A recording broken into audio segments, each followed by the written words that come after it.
Alrighty, thank you so much everyone for coming and welcome to the latest installment of Game RT's webinar series. My name is Danielle Costello, my pronouns are she, her, and I'm the event programming co-chair for Game RT. I'm also a research librarian from Louisiana State University, and I'm here today for your tech and Q&A support needs. This event is being recorded and the recording will be available to Game RT members for 6 months before becoming publicly available on the Game RT website.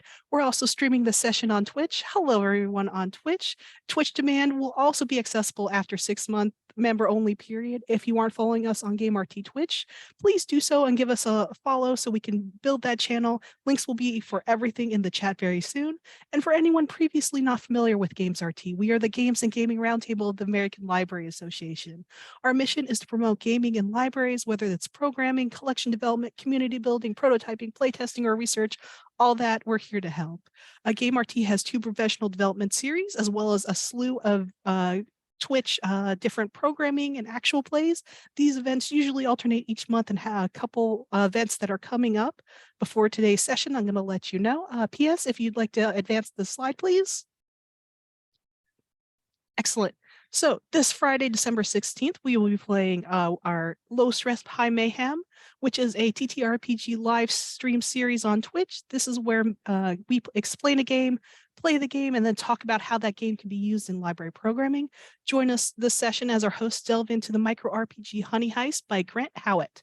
And then January 14th, we will be having a session of Librarians Attempt Games, where we explore the vast and wide world of video games. For each session, once again, we choose a game, play it, and explain how it might fit in your library's collection. For this session, we're going to be diving into board games that can be played digitally, like Mysterium or Sagrada. And then we'll also explore video games that play like board games, like Armello or Omtink. Oh, goodness. And then finally on January 20th, not finally, there's plenty more, but just for this session, Roundtable is going to be our session where we bring several librarians together and get a chance to talk about games in libraries, and all the way we can bring play into our spaces. This session is going to focus on International Games Month and what the players of our roundtable did for that month, what games were played, what events were held, lessons learned, and the fun we had along the way. So now let's get into today's presentation. There will be a Q&A at the end of the session. Questions can be asked in chat, but might potentially be missed. So if you're in Zoom, please use the Zoom Q&A feature to submit questions. If you're watching on Twitch, no worries. I'll also monitor that chat for questions and cross-post them. For the session, our presenter is going to go over a wide variety of games and articles and resources.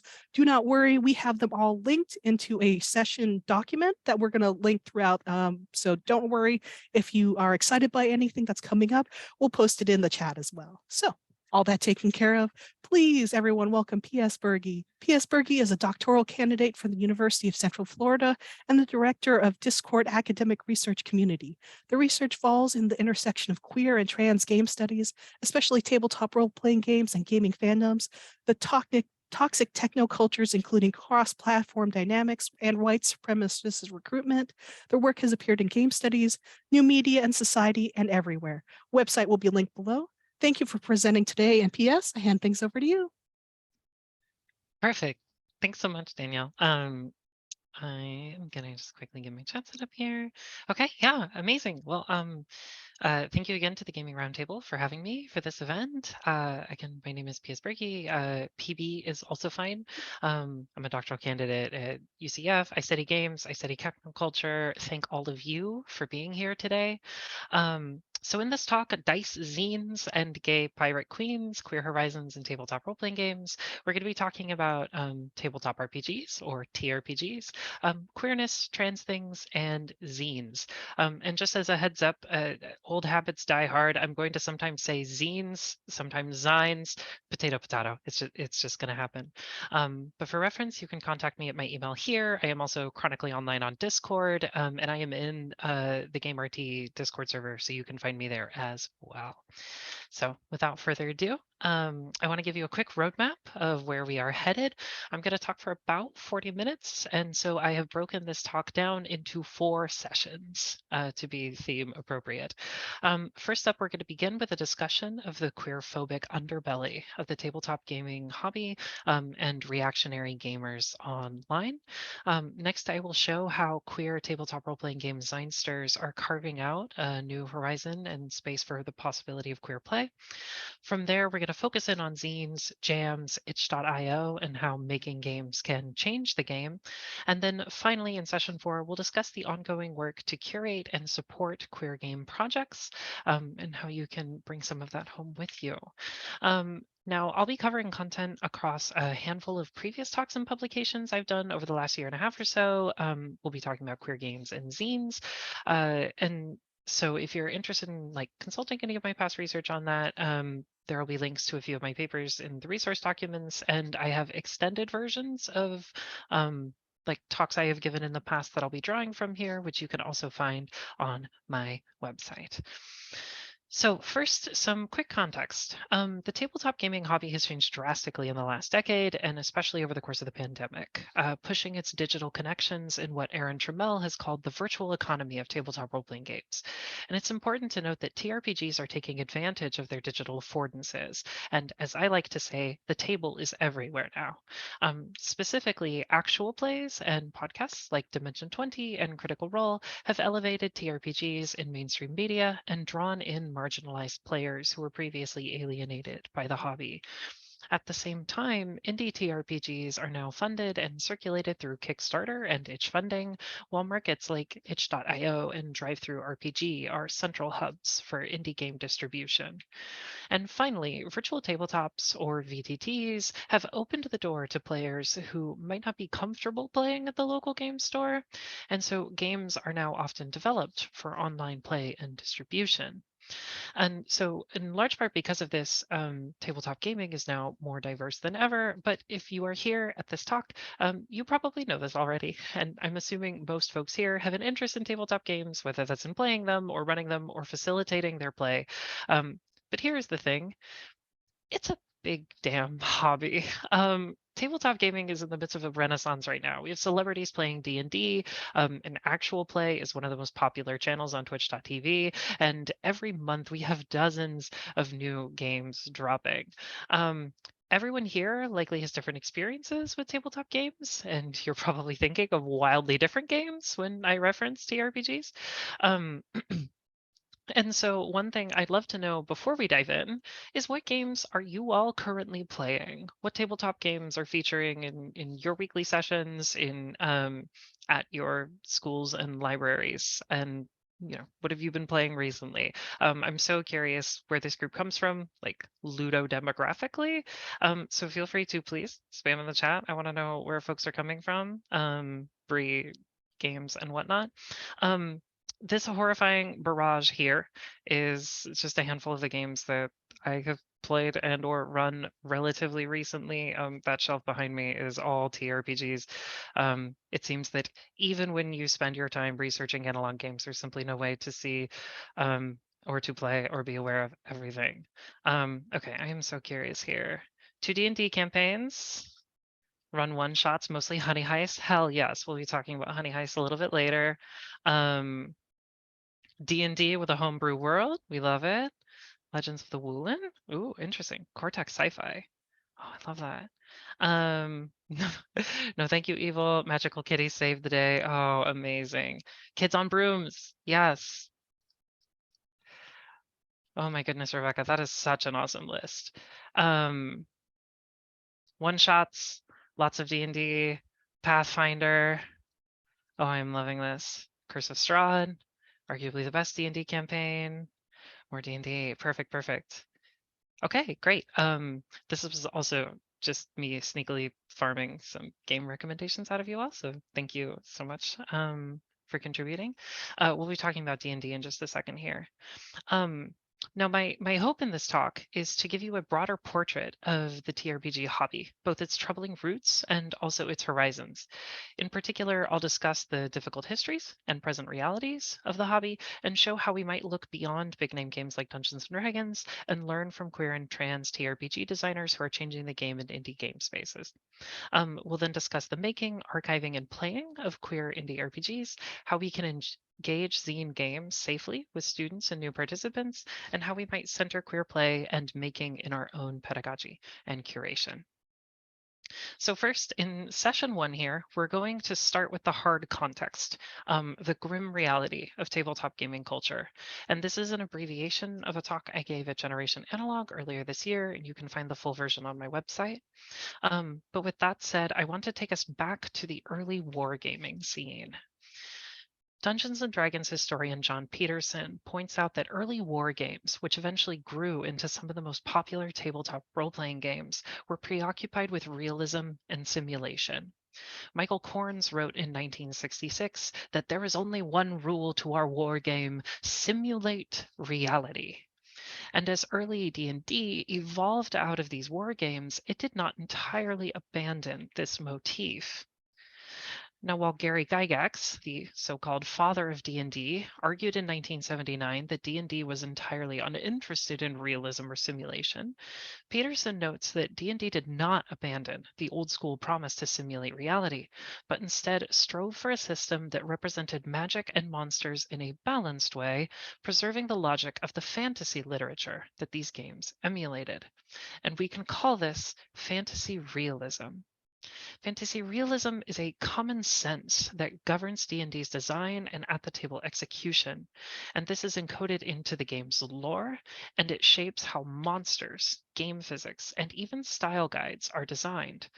But fantasy realism is also rooted in hegemony, and in 2020 we got to see this firsthand.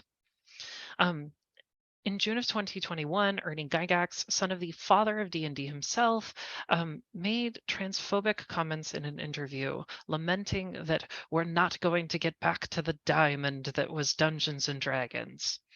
And in the weeks that followed Gygax's comments, the racist, queerphobic underbelly of the old school tabletop scene reared its ugly head, with an OSR game calling a trans woman disgusting on Twitter, and a bunch of brigading that took place in the mentions of queer designers in the TRPG scene.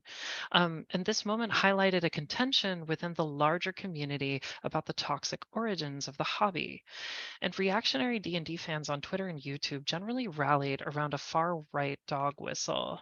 Hashtag keep gaming fantasy, a nod to the American far-right hashtag keep America great. Um, Fascinatingly, reactionary D&D fans rallied to fantasy as the point of opposition to the quote-unquote political. As one hashtag user wrote, race, social class, sexual orientation, politics has never mattered the moment your butt hits the seat.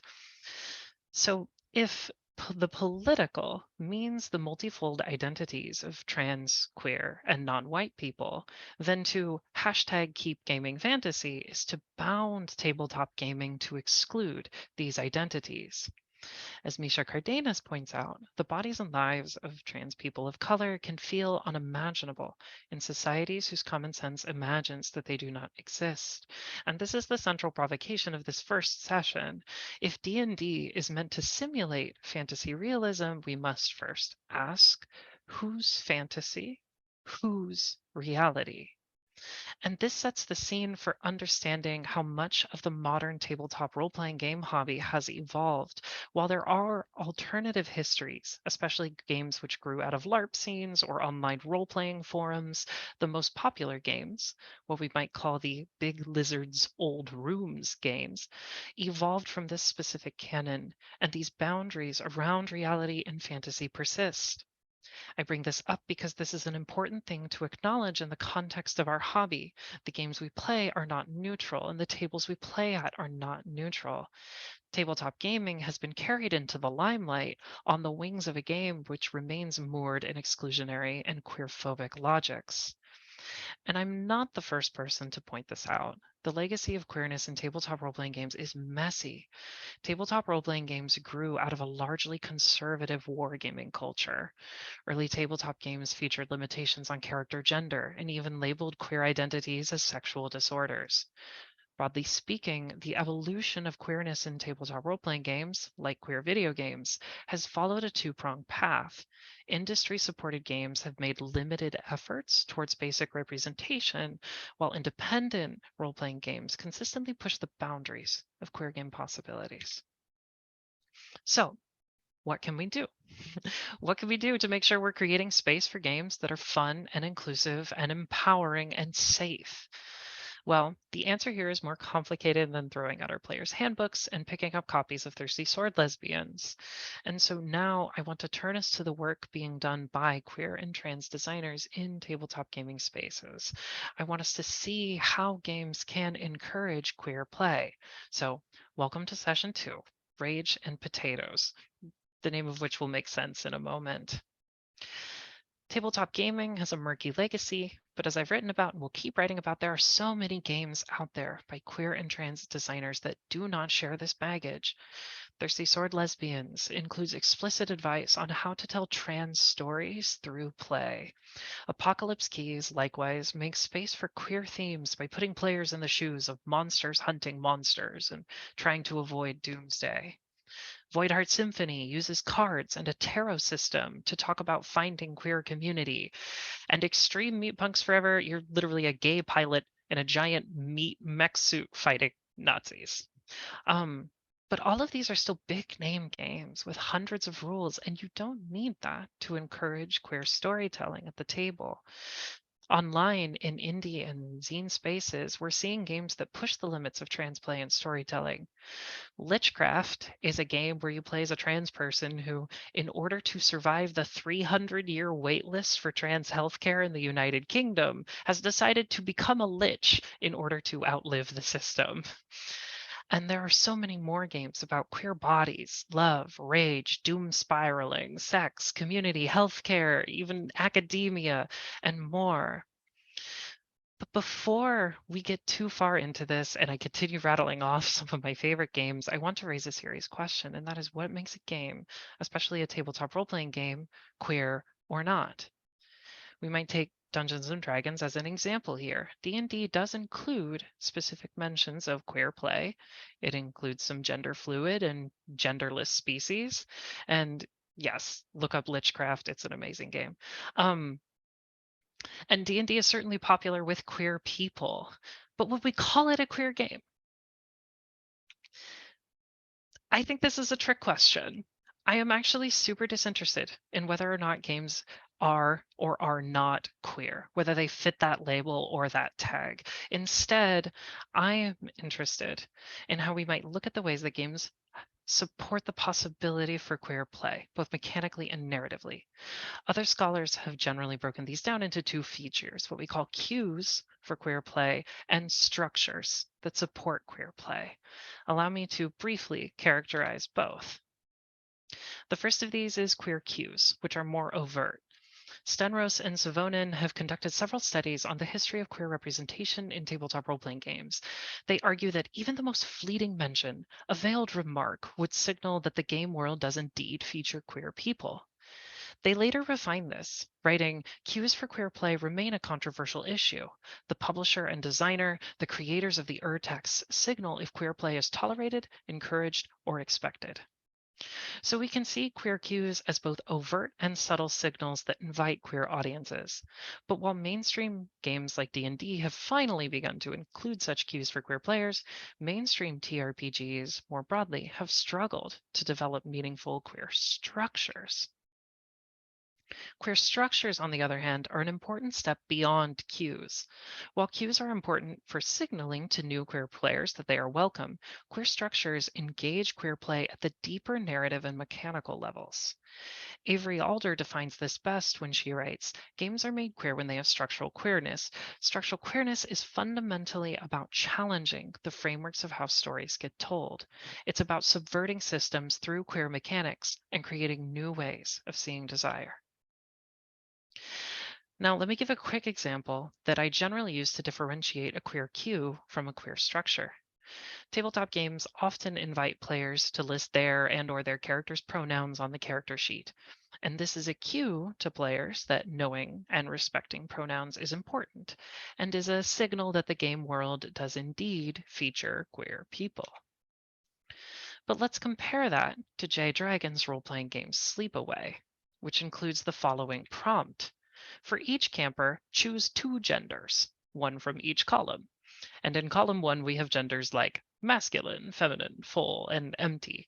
And in column 2, we have words like cicada, fox eagle, pillbug, and worm. I would love it if, as we continue, y'all let me know what your gender of the day is based on J Dragon's table here. Please feel free to put today's genders in the chat. But by prompting players to one, to choose two genders, and two, consider the multiplicity of gender, Sleepaway structurally reshapes the game narrative with queer possibility. Okay, I am loving these. Overflowing pillbug. I am feeling that today. Feminine dragon is just all the time. Adjacent moth, in between tree, ajar cicada. These are beautiful. This is great. Oh my god. We love genders. Okay.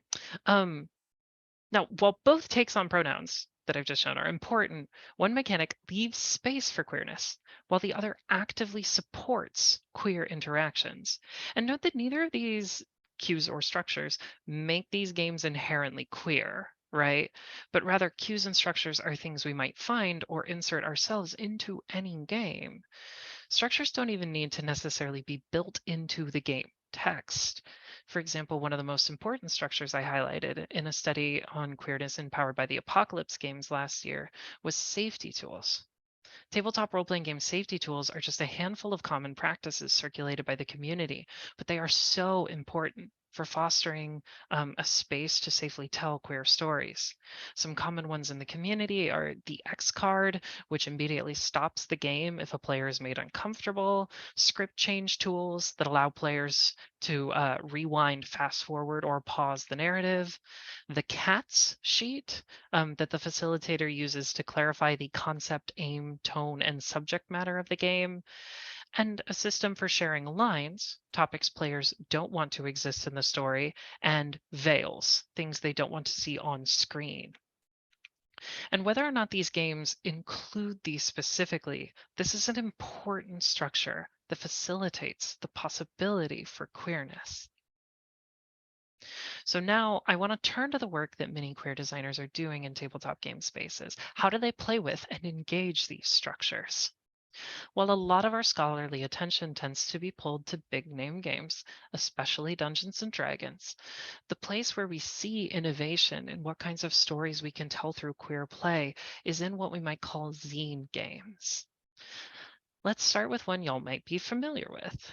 In 2017, the tabletop role-playing game world was rocked by the surprise publication of a new indie game by a relatively unknown developer that rose to startling publicity and quickly took the world by storm. The mechanics were simple, the premise was outstanding, and everyone was playing it. Do you want to guess the game I am talking about? 2017? Anybody? Okay. It is, of course, the one and only Honey Heist. Um, Honey Heist is amazing. It is a game by Grant Howitt, a single-page role-playing game about a team of bear criminals about to do a heist. The game's central conceit is that each character only has two stats, bear and criminal. If either stat gets too high, they ruin the score. Honey Heist was handwritten, scrawled on a single sheet of paper, but people loved it, and it became wildly popular. I also bring up Honey Heist again because next week on Low Stress High Mayhem, the Gaming Roundtable is going to be playing it, so you should absolutely tune into that. But Honey Heist is actually part of a longer tradition of microgaming. And I mean that both as in it's actually a nod, and a lot of people don't know this, to Michael Sullivan's 2001 game All Out of Bubblegum, in which you only have two stats, kicking ass and chewing bubblegum. It's meant to be played with a pack of gum. But also, it operates in the genre of the one-page RPG, which is about embracing minimalism in games. You don't need hundreds of pages to explore meaningful play. And in fact, the low barrier approachability of Honey Heist is what made it such an important inroad for novice players. So let's talk about zine games. Anna Anthropy in Rise of the Video Game Zinesters offers the idea of games as zines. as transmissions of ideas and culture from person to person, as personal artifacts instead of impersonal creations by teams of 45 artists and 15 programmers. And this idea of games as zines, something small, something personal, is crucial to understanding how queer designers often approach game design. I have long maintained that some of the most meaningful, innovative work in queer game design is happening right now in tabletop zine spaces. For example, tabletop game designer Oliver Darkshire has adopted Howit's formula into a recipe for making one-page RPGs, such as Potato. The premise of Potato is that you are a hobbit potato farmer trying to chill and do your potato thing while orcs rampage across the land. Your goal? Avoid them and tend to your potatoes. And Darkshire has iterated on this formula with such games as Trapped in a Cabin with Lord Byron, for my literary scholars in the room, and my personal favorite, especially if you're still waiting for season 2 of Our Flag Means Death, is Gay for the Pirate King, where you have to stay alive and maintain your tension with your captain without accidentally wasting away pining. It's delightful. And these are tiny games, but each one reflects, as part of Darkshire's work as a queer RPG designer, his continued playful engagement with queer possibility by iterating on this familiar formula. Again, you don't need hundreds of pages of lore or dozens of rules to create space, to create possibility for queer storytelling. So let's look at another example. Earlier this year, game designer Stargazer Sasha hosted the hashtag transfuckingrage jam on itch.io. The jam invited participants to make submissions, make them loud, make them angry, make them ugly. And over 80 games were submitted to the jam, each examining the theme of trans rage in some way. And some of these games were many-paged zines of rules or included complex mechanics, but many were only a single page or even less. Some, we might argue, hardly qualified as games at all and could be more readily engaged as poetry or performance art.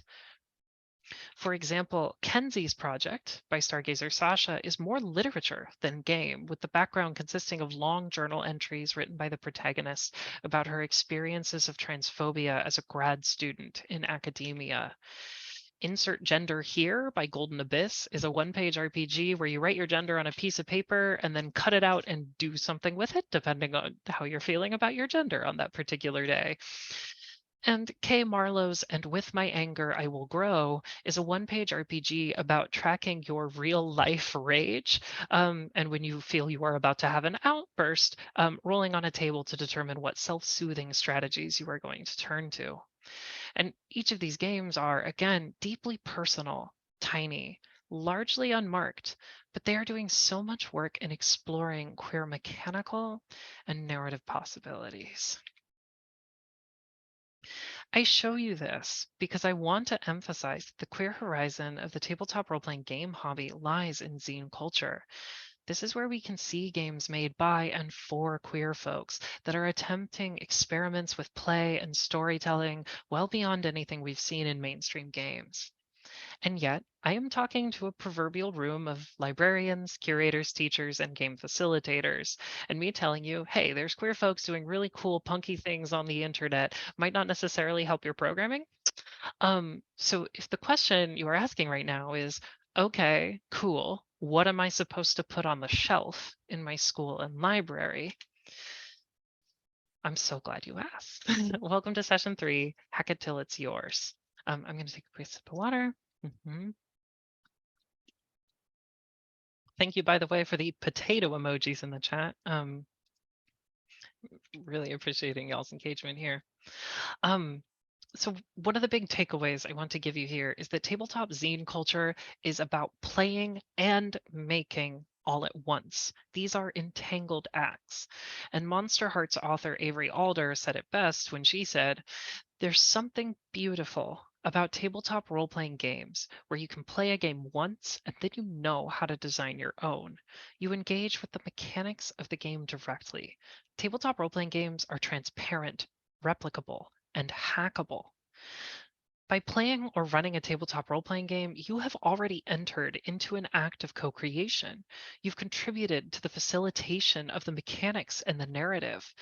And this might be kind of a hot take, but I firmly believe that if you want to engage indie and queer game culture in your schools, clubs, and libraries, you might want to encourage players to be active makers.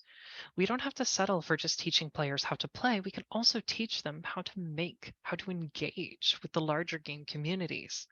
And that doesn't have to be big. It can be as small as playing around with established systems.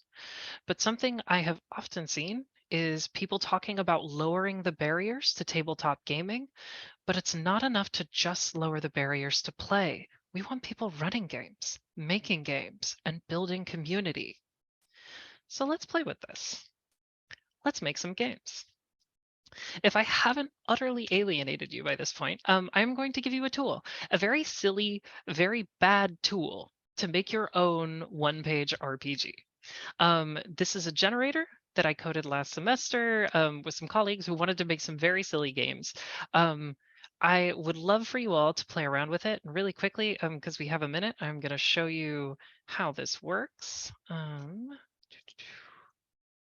My screen will let me swap. Welcome to the one-page RPG generator. This is, of course, an iteration on Grant Howitt's formula, much akin to Honey Heist. The way it works is it will generate a premise. It will tell you your role and then give you two kinds of stats. If you press the button here, it will generate a whole new game with new stats and new conditions. And I would absolutely love to see what kinds of nonsense y'all can generate with this. And in fact, we have made a thread in the Game RT Discord. If you would like to post screenshots of any particularly evocative games you managed to generate over the course of this talk. Oh, I like this. You have two stats, smash and guarantee. Perfect. Thank you. Danielle just posted the link to that thread. Go ahead, share the screenshot of whatever game you managed to come up with. I would love to see what you managed to generate. But anyway, mine isn't the only generator out there. And by clicking that randomize button, congratulations, you have made a game. You are now a Zinester yourself. Now, in my previous work with Dr. Rebecca Britt, we wrote about zine culture and the Fire Emblem Three Houses gay shipper fandom. And in that project, we argued that fan creators and zine culture can be understood as operating within three layers. The first layer is creators, people who design, draw, write, craft, and make the things, themselves producing the content in the network. But we also identified two other groups. Catalyzers, who organize, equip, and encourage creators, often by coordinating events and providing resources, and also canonizers, who anthologize, publish, signal boost, and curate the content in the network. Yes, Doro Petra, one true pairing. If you ever read that article, you will quickly discover what my favorite ships are. It is painfully obvious. But while we often pay a lot of attention to creators in TRPG spaces, I really want to highlight the important role that these catalyzers and canonizers do for zine communities. So to do that, I'm going to briefly draw from another example. There's a game called Morkborg, and I talk about it a lot. Morkborg is a Swedish post-apocalyptic old-school dungeon crawler that has spawned an incredibly active zine culture. I wrote a whole article on this. It should be coming out at Digger soon. I'm happy to send a copy to anyone who's interested. But the reason Morkborg is so interesting is because it's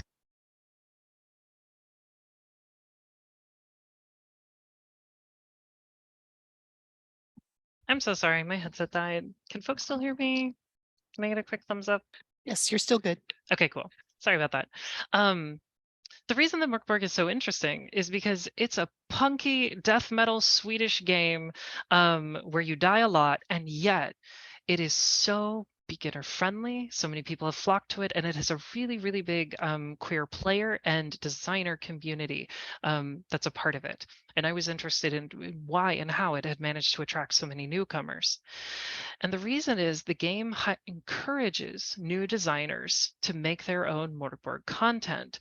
The game embraces experimentation with colors and fonts, stock images and punky doodles, and it has really generous licensing.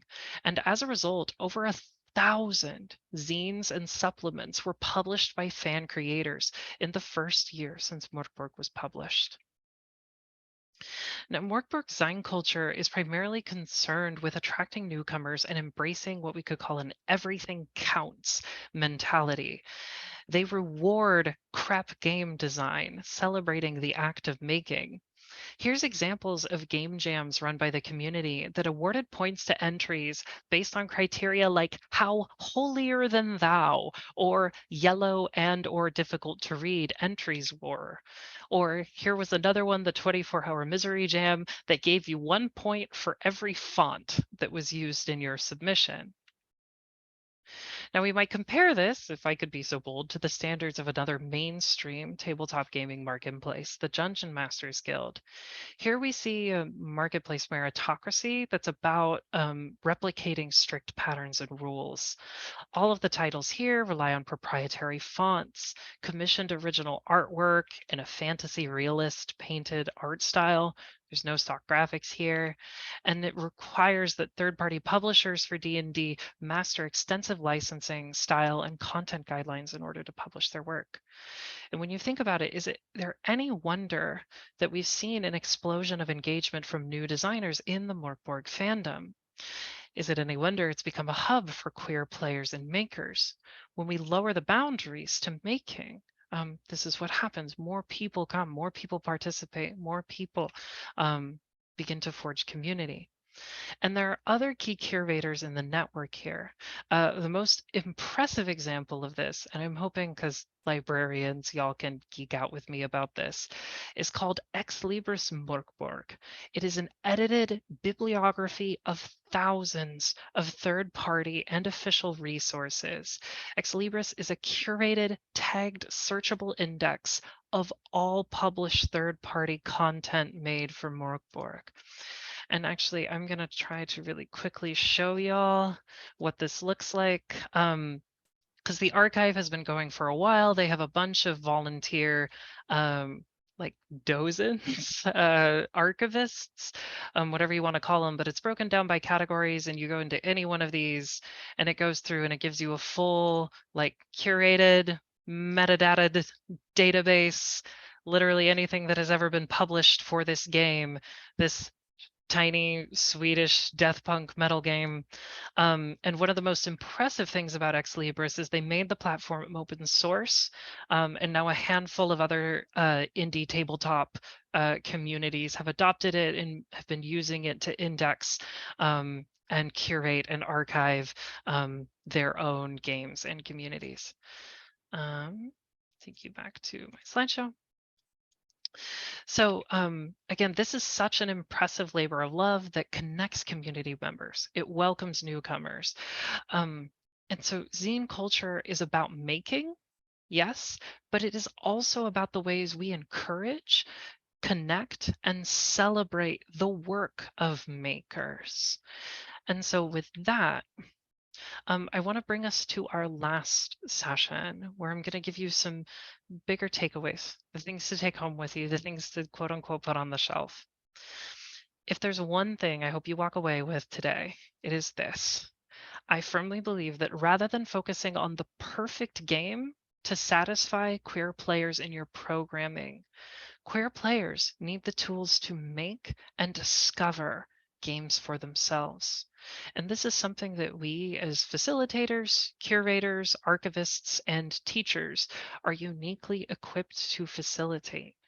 Again, I've seen so many classrooms where students are instructed in how to play role-playing games, but not how to participate in the larger cultures of playing, making, and running games for themselves. Especially now when there are so many tools for making, such as the home brewery, which is what I use to make those cute little D&D looking parts of my slide earlier. It's a markdown text tool that allows you to make very official looking D&D style spreads. It's very easy to use. It requires no installation or software power. Or Nathalie Lawhead's freeware, the electric zine maker, which allows you to make these adorable, very punky, like print and play zines. There are so many tools for making, and these are just the ones that require explicit software. There are, of course, also games you can make in Word on a single sheet of paper, hand scroll, right? So some firmer answers to the questions of what can we do in our spaces, in our programs, and our classrooms. After these 4 sessions, I have 4 takeaways for you. Number 1 is we can recognize the toxic legacy of tabletop gaming culture and anticipate its impact at the table. As a brief sidebar, this is an ongoing issue and one that we don't often address. Just earlier this week, I do not know if you D&D people were aware, but Dungeons & Dragons has announced that they are switching the term race in all their official documentation to species as an attempt to be more progressive. Of course, it's a little how do we say this, performative and superficial, and doesn't actually address the issues of bioessentialism that are at root in D&D. But the bigger problem is this has also provoked a lot of reactionary gamers again who are complaining on the internet. This is really present stuff, and it shapes the hobby, and it often means that marginalized people are not able to participate or don't feel safe doing so when that kind of culture lingers so pervasively in the space. Number 2, rather than using queer game as a label, I suggest we focus on identifying how games support queer play. Number 3, we can connect players to the tools they need to make tabletop role-playing game content, and or we can facilitate events that encourage them to build community. There's no reason that classrooms, schools, libraries cannot host game jams. Itch.io makes it very intuitive, and honestly, that's one of the best ways to bring together game communities is through the shared process of making and playing. And finally, we can use fan archives and zines to connect to zine gaming culture. And if possible, we can participate in that archiving and curation ourselves. I showed you just one example with Ex Libris Morkborg, but there are so many fan archives out there that are meant to document the ongoing work in tabletop gaming spaces, to index zines and anthologies. And a lot of the times the questions that I get from people who are interested in archiving or linking to resources in zine game culture is, am I just supposed to send my students onto itch.io and have them scroll through endless submissions? No, not necessarily. But a lot of the times that work of archiving and connecting those resources has already been done for you. So how can we find those? How can we connect those? How can we signal boost those resources? And, you know, if you find yourself an archivist or you are a part of these communities, how can we perform that archival work ourselves? How can we make those resources available, connect people and play? So apparently I talk a little fast because that is everything that I had planned for now. But thank you all so much for your time and care. I am so happy to answer questions. If you don't have time to stick around for Q&A, of course, I am chronically online on Discord. Please do feel free to reach me online. But in the meantime, are there any questions? There actually is. Yay, amazing. Do you want me to stop sharing, Daniel? Oh, yeah, that'd be perfect. Perfect. And if anybody Oh, has good. any questions, please definitely put them in either the Twitch chat or the Zoom chat, and we'll get to them as they come. So to start, Liz Brown has a question. Yeah. Acknowledging that queerness can be part of any game, do you find that different genres or styles of game tend to be more hospitable to queer identities than others? And then, in quotes, I tend to find characterize queer games as more contemplative, reflective, narrative driven, but that could just be my awareness or based in my own taste. Yeah. That is such a good question. Thank you for that. I'm gonna give two opposite answers. Yes and no. And what I mean by that is, yes, this is absolutely true. That some genres of games have facilitated um, larger communities of queer designers within them. They have cultivated that. And that also has to do with the legacy of the hobby. So for example, in the article I published last year on Powered by the Apocalypse games, I identified that as a specific genre where there were a lot of queer designers doing amazing work. On queer storytelling that brought forth games like Masks, which is about, teenage superheroes, and Thirsty Sword Lesbians and Apocalypse Keys, and a lot of the ones that I've mentioned. Um, and I think that's for two reasons. Is one, those games tend to be very narrative focused. They tend to be very, as you said, reflective. Journaling games are also a big space for queer storytelling. But that also has to do with demographics and the legacy of those genres. I attribute a big part of the reason why Powered by the Apocalypse games tend to be queer games is because they arose out of a slightly different tradition than wargaming. Coming out of Vincent and Magai Baker's Apocalypse world, they were sort of more narrative from the start. There were queer people there participating in the making of those. And so those spaces have always been a little more inclusive than, say, traditional wargaming and D&D spaces. At the same time, though, I would also argue that any genre of game can and does facilitate queer structures. And if you want a great example of that, Jay Dragon, who's one of my favorite designers, published this incredible game that's super queer called In the Time of Monsters, that is a crunchy tactical war game based on Norse mythology, where you can play as any host of mythological creatures, including the troll under the mountain who has 100,000 hit points and can deal like hundreds of dice worth of damage. It's excessive, it's ridiculous, it's totally queer, and it's all very crunchy, very tactical, very war gamey. And so I look at that as I generally want to avoid being like, this kind of game is a queer game. In the Time of Monsters is the title of that.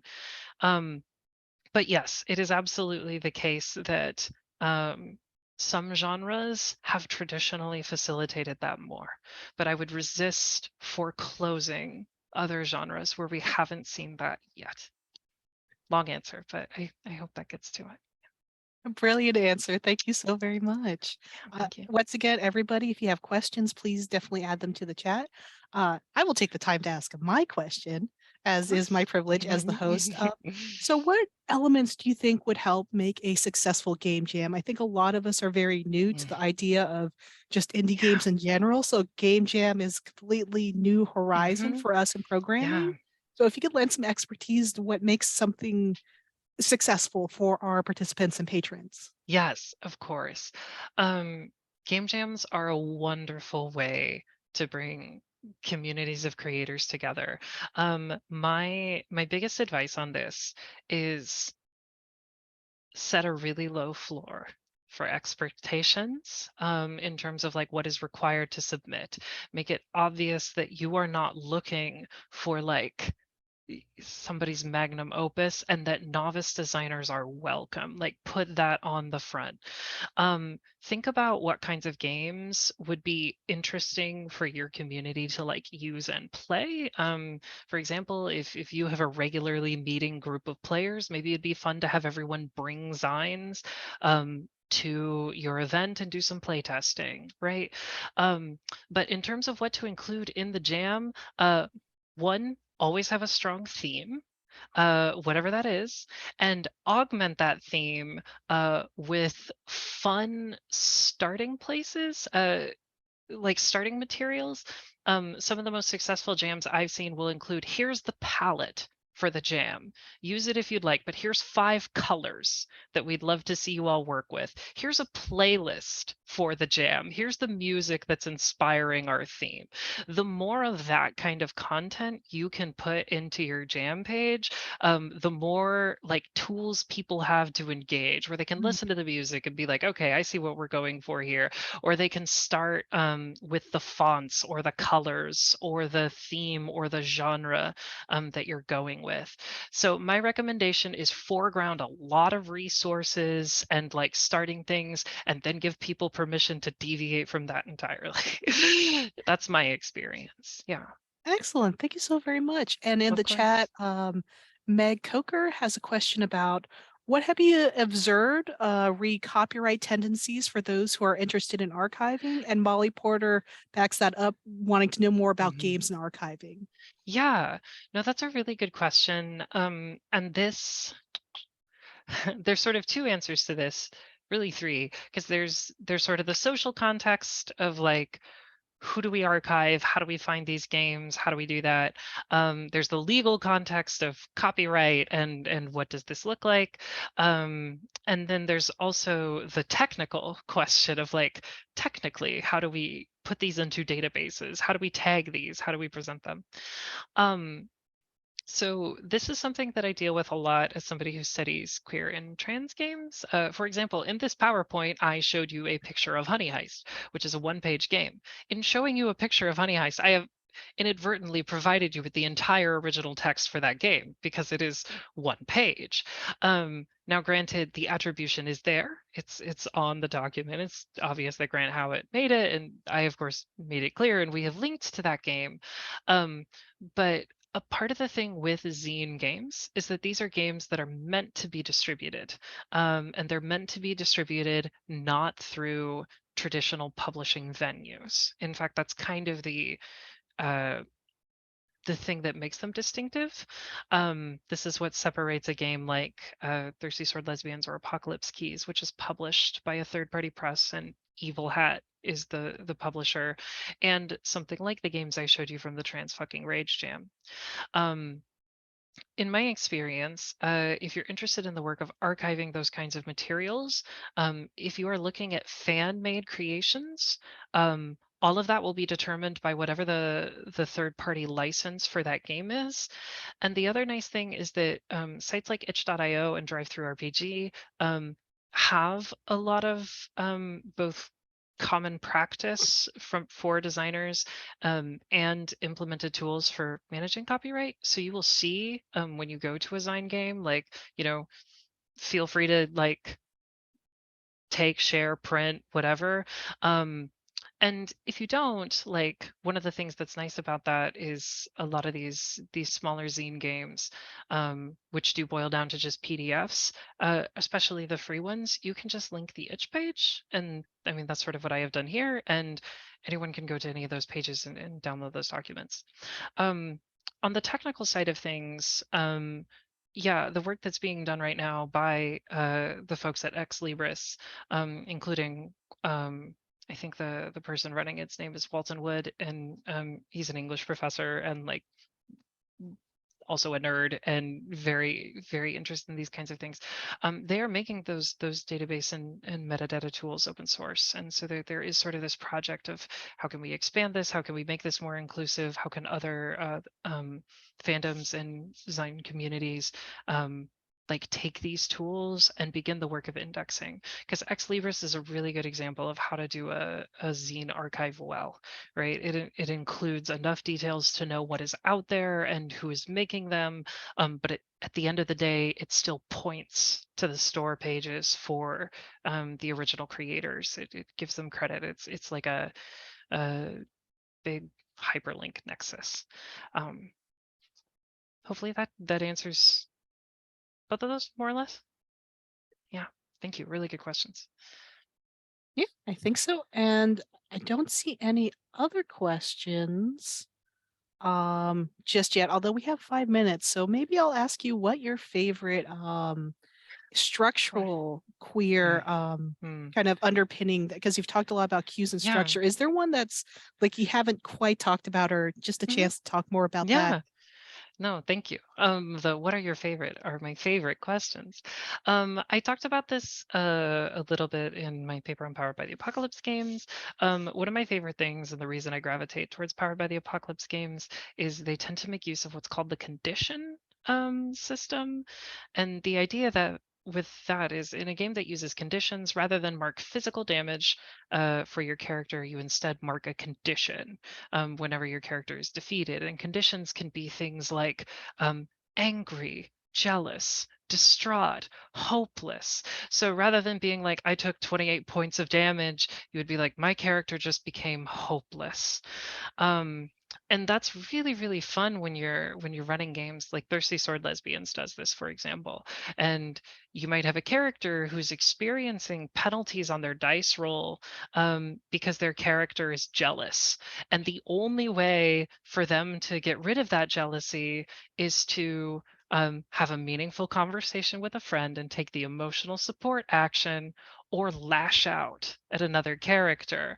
And doing that will clear that condition. And so it becomes this really amazing engine for emotional storytelling and exploring like the messy feelings of characters and what we do with bad feelings, which is delightful and I think opens a lot of doors for telling complex stories and all of that I think open space for queer possibility in your narratives.